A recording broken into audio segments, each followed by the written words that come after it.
सब बताएं, आपके ऊपर चमकी उड़ी है, क्या ये भी मिलाद का ही एक हिस्सा है? अल्हम्दुलिल्लाह भाई, मिलाद क्या है वो? जुलूस मोहम्मदी कमेटी की तरफ से गुजारिश की गई है कि डीजे, चमकी, रंग उड़ाना और नाचना, ये सारे चीज़ों पर पाबंदी लगनी चाहिए, क्योंकि इस्लाम में इसका कोई जगह नहीं है। और दोनों ही इस्लामी भाई हैं और आज ईद मिलादुन नबी है, आज बहुत बड़ा दिन है।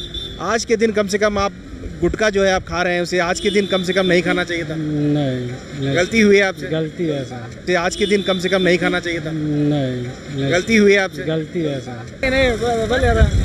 माशाल्लाह, आपकी हेयर स्टाइल बहुत यूनिक है। ईद मिलादुन नबी कैसे मनाते हैं? ऐसा बनाते हैं, शाम तक क्या करते हैं? डांस करते हैं, नमाज हम पढ़ते हैं।